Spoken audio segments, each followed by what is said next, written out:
kita ya. Karena kan biasanya Fadil nih. Biasanya Fadil kan. Ya, ini baru siapa nih? Iya. Mana kenalan dulu sama sobat pejuang sehat kita. Halo sobat pejuang sehat, aku Pipa, Kak Pipa sih, tapi biar ketemu Pipa. Hai Pipa.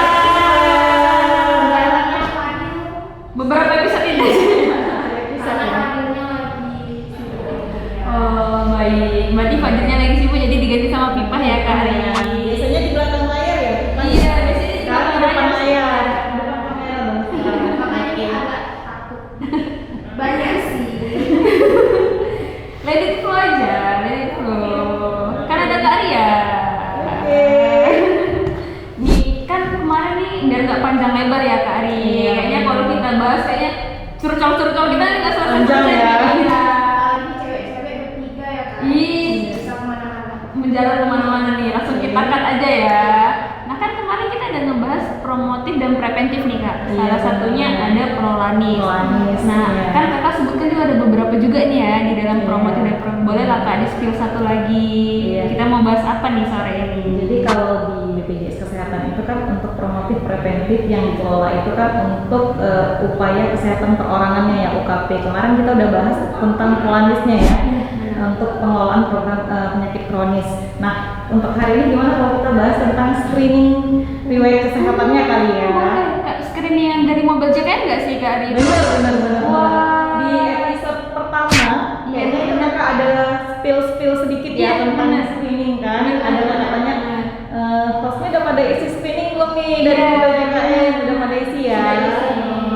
Jadi kayak mana kalau ini kita bahasnya tentang screening riwayat kesehatan. Boleh, karena kan kita cuma spill dikit-dikit aja ya. Tipis ya, Jadi kemarin tuh ya. kita kulik-kulik nih Kak tentang screening itu apa ya.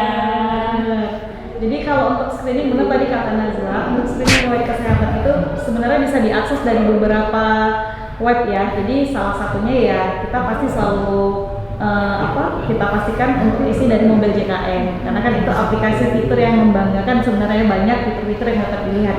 Jadi screening riwayat kesehatan itu yang pertama sekali diciptakan untuk seluruh peserta JKN. Jadi mau yang sehat mau yang sakit bisa isi tuh screening riwayat kesehatan. Minimal usia 15 tahun udah bisa isi screening riwayat kesehatan. Jadi tidak hanya peserta JKN yang sedang sakit mendapatkan pelayanan di puskesmas atau FKTP dan FKRTL, tetapi peserta JKN yang sehat itu juga bisa isi screening riwayat kesehatan. Bisa dari mobil JKN, bisa dari web screening yang BPJS Kesehatan. BPJS Kesehatan untuk screening. Malah kalau tahun sebelumnya itu bisa isi dari tiket, tapi sekarang kan sudah tidak dimandatori, jadi kita ada share untuk link pengisiannya gitu.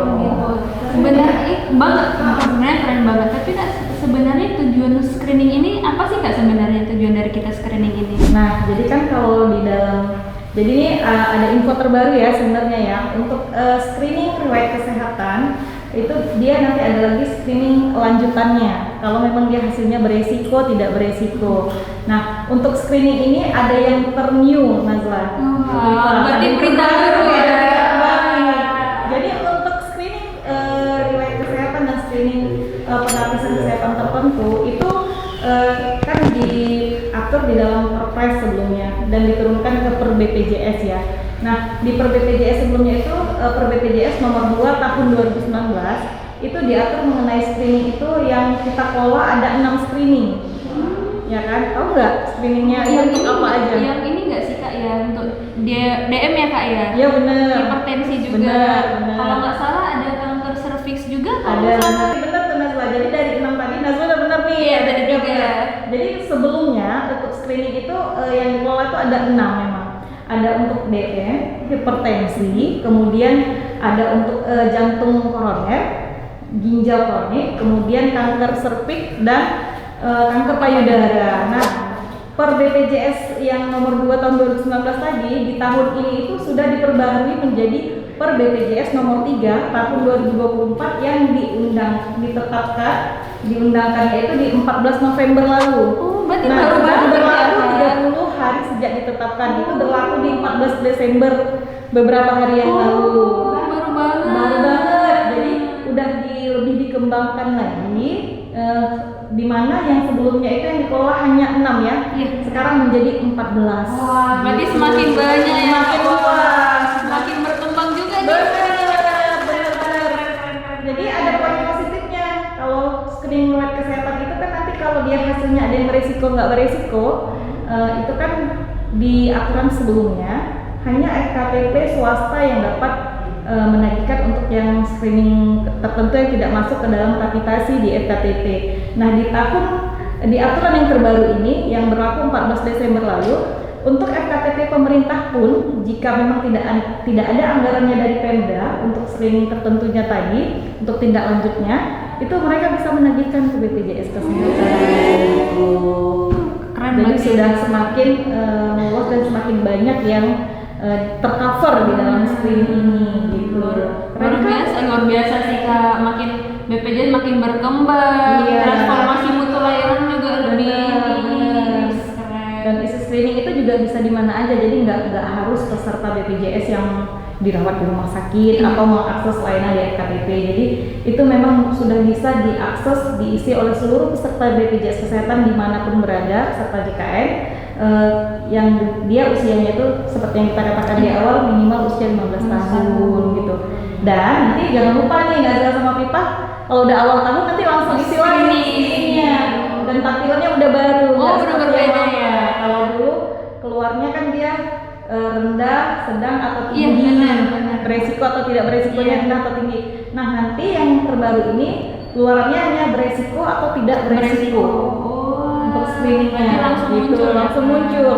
Kalau seandainya beresiko, artinya peserta ini harus melakukan pelayanan lanjutan di FKTP di mana tempat dia terdaftar.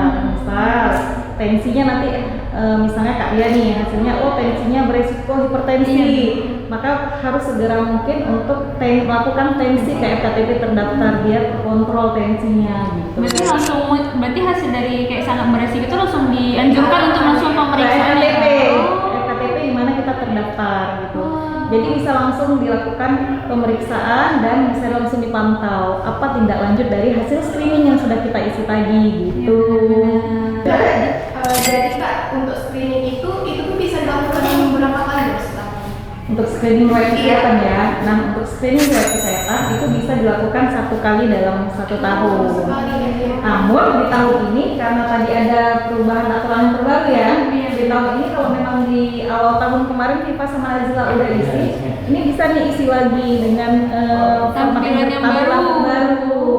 Nah nanti di awal tahun kita isi lagi, jadi setiap tahun itu kita harus isi screening biar kita tahu nih, karena kan pasti status kesehatan kita setiap tahunnya berubah ya, apakah lebih sehat, apakah lebih menumpuk hal-hal negatif.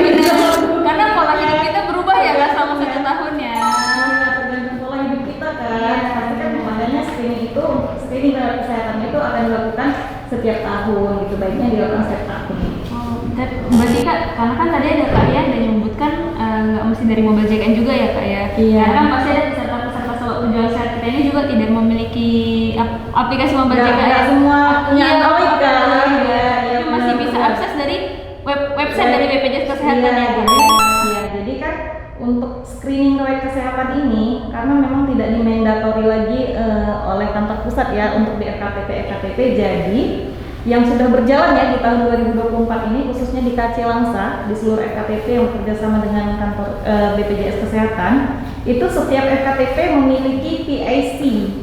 Kalau kemarin kan kita cerita ya PIC Polri, ya benar. Nah sekarang di FKTP itu nanti Nazila sama Pipa kalau ada jalan-jalan ke FKTP khususnya puskesmas ya, di situ nanti di yang swasta juga ada Kak ya, ada beberapa kemarin sampling, mereka sudah ada itu duta mobile JKN, ada duta screening namanya.